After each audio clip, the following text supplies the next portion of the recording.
This is Amanda from the 36 LD Democrats here doing our interview of school board candidate Jen LaVallee, and I'll turn over to you to do your introduction. Hi, my name is Jen LaVallee, and I'm running for school board in District 7, which is in South Seattle. I originally got involved in school advocacy when my kids' Title I elementary school ended up losing a sixth of its teachers 6 weeks into the school year. I reached out and tried to get answers from the district and got nothing. So I rolled up my sleeves, dug into the data, and connected with parents from across the city to try to get answers as to what was going on. At that point, the district had announced mass closures, and as we were already organized, we worked together as parents from across the city and protected our schools from closing 21 and then 17 and then even 4 of our schools without involving the community in both the decision and the process.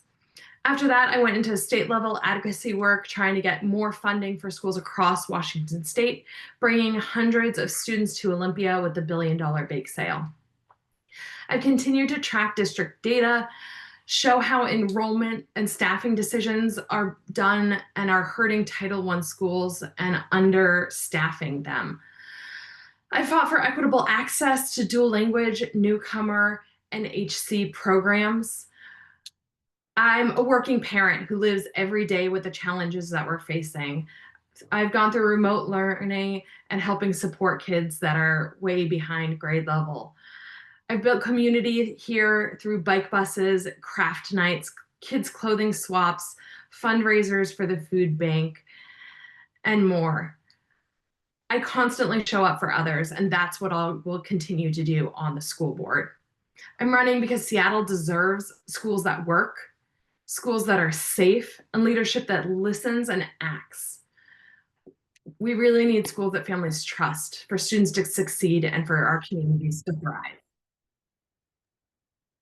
Great, thank you. We're going to go to our first question. I'm also going to paste that in the chat. Anita, go ahead if you want to read that. We would like to know more, pardon me, we would like to know more of your why and understand what unique qualifying experiences you bring to this role and how this informs how you will govern. Yeah, my why is, again, and what I just covered before is that I had tried to get answers and there's no answers to be had. The district's not responding to either big or to small substantive things that are happening. You know, this was the first week back from school and parents couldn't find out if a bus was going to come to pick up their kid or stay, or if they were in charge of taking their kid. And there just needs to be answers and communication. So my why is just because we deserve access to the information of our schools so that we can trust that our kids are safe and cared for and being well educated by all the excellent teachers within Seattle Public Schools. How that informs how I'll govern. I intend to govern with a lot of clarity into what we're doing and a lot of questions being asked as to what's going on. When we're talking about something like the budget shortfall, I will be investigating what we're seeing and why we're seeing it and the numbers that we're getting and why those are and what those mean. And if we've investigated how we've gotten it wrong in the past and what we can do to do better in the future. So I bring to the role just my own personal lived experience and the constant community that I have surrounding me going into this, that I have both built from living here in South Seattle for over a decade, as well as the community that I have built through activism across the city. Great, thank you. We'll go on to our second question. Seattle Public Schools has set an ambitious goal to operate on 100% zero carbon electricity by 2027, as outlined in their clean energy resolution. While significant planning and initial steps have been undertaken, the district faces challenges in meeting this target. What steps will you take to meet the target? So I think one of the clear things that the district has done to meet the target is in the new buildings that they've been building. And a perfect example is Mercer Middle School, which has just opened in this past week, is carbon neutral. And so as we're building new buildings, we are building them carbon neutral. And we are so lucky here in Seattle that our voters have really supported the BEX levies going forward to help us support this goal. That being said, within the budget shortfalls and within the fact that we are operating a lot of older school buildings that, are going to really struggle to get to that point. So I honestly don't know if we're going to make that. What we need to continue to do is make sure that as we're moving forward, we're doing the right thing wherever we can to try to get there. 2027 is a very aggressive target. And I think we're making good moves in the right direction as we build new buildings and moves to improve what we have at times.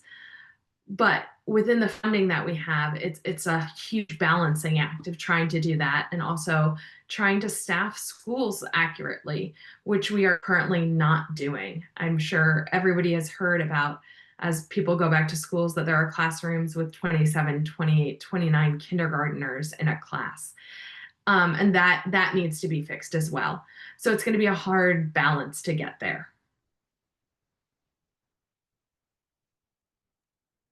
Thank you. We'll talk about, go on to our third question. Seattle Public Schools are facing a budget crisis. What are practical and tangible steps you are taking to help solve this? Yeah, thank you so much for that question. Seattle Public Schools is in a huge budget crisis. Honestly, almost every district throughout the state is in some form of a budget crisis. No one is getting enough money to fully fund public schools in the state of Washington. One of the things we really need is more funding. That's why I worked really hard on the $1 billion bake sale to push our legislators for more school funding. Within that, we can dream of getting a progressive revenue that could help us with that. And that's something that's going to take a while to do. So what are we going to do right now? I've been working alongside other volunteers who have been diving deep into the data on this, including Albert Wong, who put out a wonderful analysis showing that most of the budget for the central office is very opaque within what we have going on. And then the underspend that happens has been growing year over year. So what I would do, what I have been working on doing, is helping create transparency as to what's going on within the budget process up until this point. So making sure that we're being clear as to what's going on, because we can't solve problems that we're not looking at.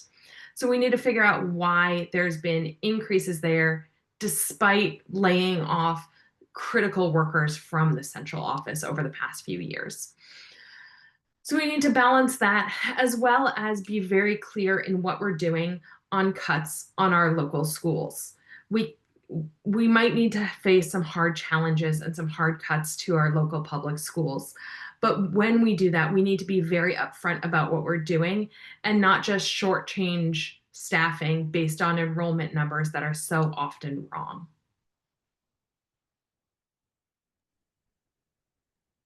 Thank you. And then we'll ask our fourth and final prepared question.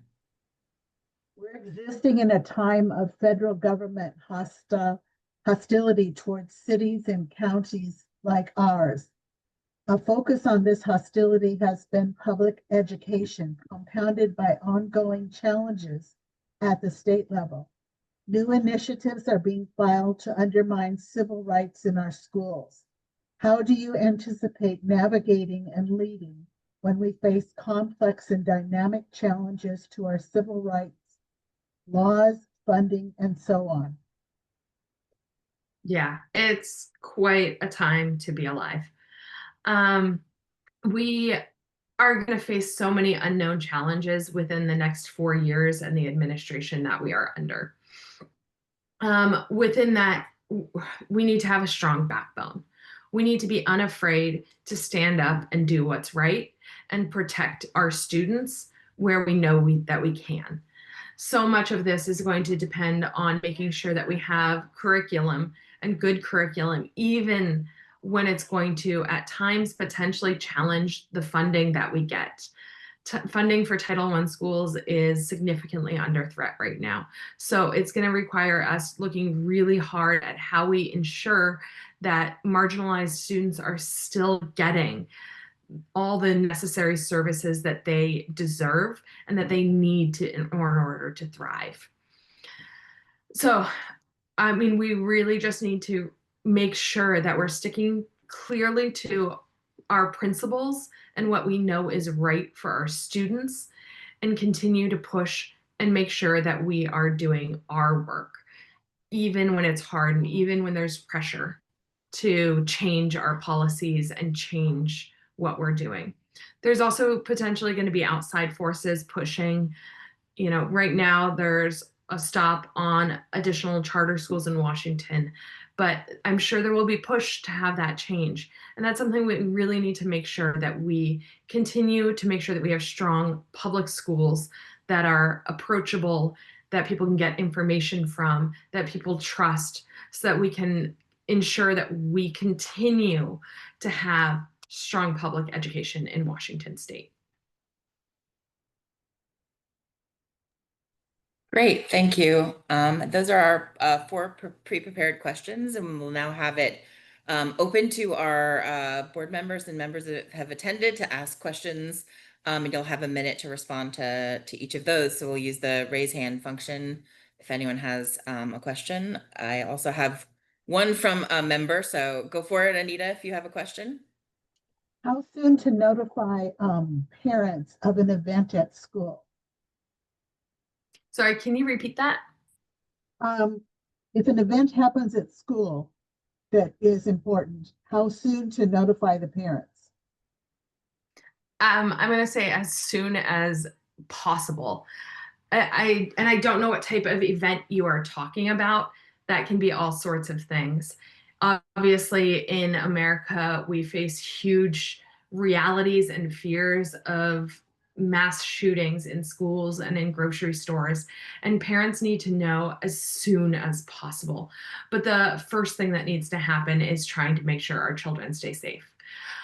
So, as soon as possible. That also includes the fact that when you're saying an event, it might just simply mean, a kid melting down, or, some sort of misbehavior that they did.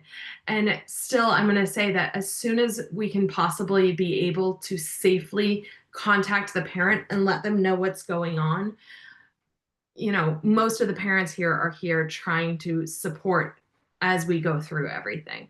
And so we need to make sure that parents are getting information as soon as possible. Great, thank you. Barbara, you have a question? Go ahead and unmute yourself.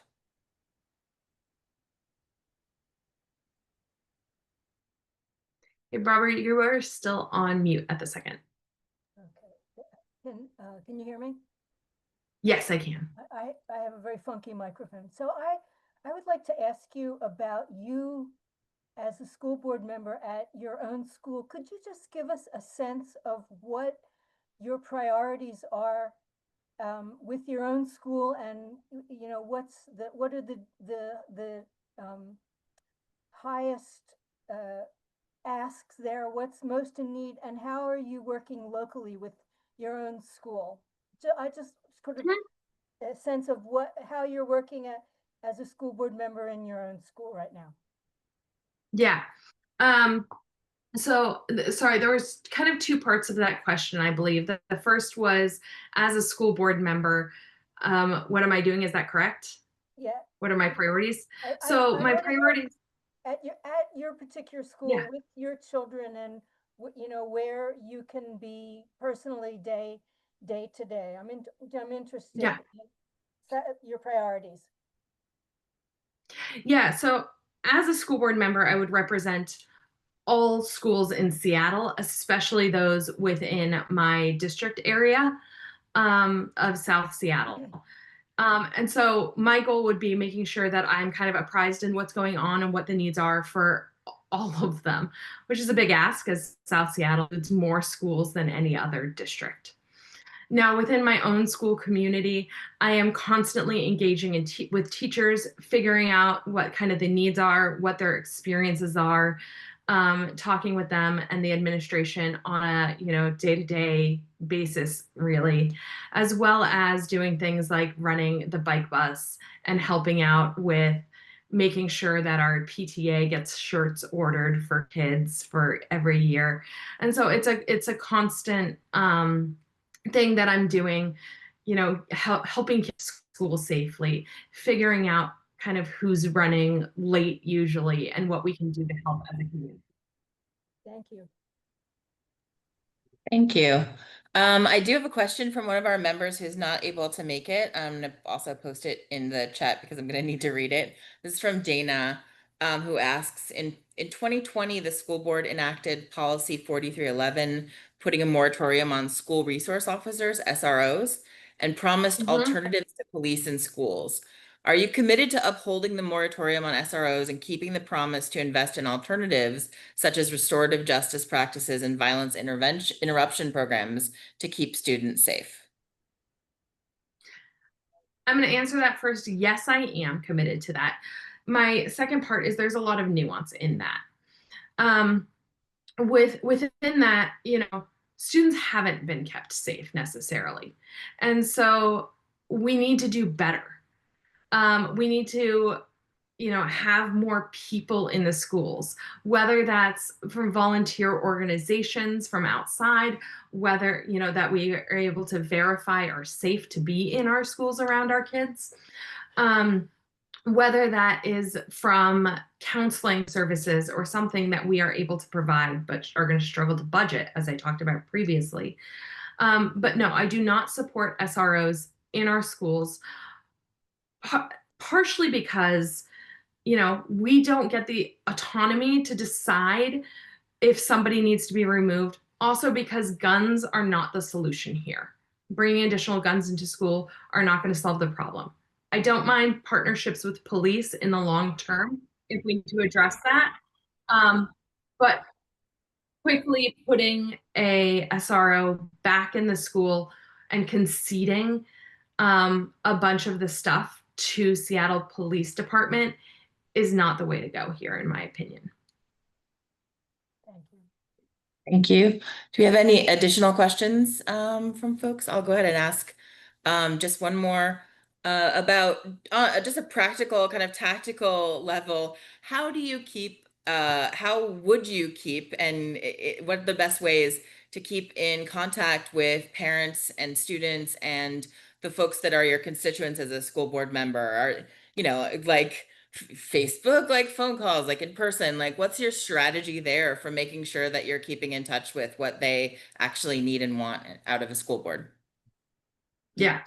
I mean, it's obviously impossible to keep in touch with every parent in a district because there are so many people in this city and so many parents and so many kids. So that's not a reality. I'm someone who's just embedded within our community. I was at my kids' soccer game the other day, and there was 2 teachers there that I was checking on. There was kids from 5 different schools. We were talking about what was going on in each of the different buildings and comparing. So there's just kind of being present and being there in community and being a trusted resource for people is part of that. Now, there's also being there on Facebook and on Instagram, but that tends to skew very white. So it is important to also be showing up in community and engaging in other places, especially where people are, which is at the schools themselves. So it's vitally important that our district and its board members start to show up, at pickup, at drop off, around the times where parents and students are there to raise issues instead of asking them to come at 6 p.m. on a Friday to a location that's not at their school. Great. Thank you so much. Appreciate your time. We have just go ahead and conclude here actually, as we've run out of time, and I'll go ahead and stop the recording. Just Just one moment. Boom.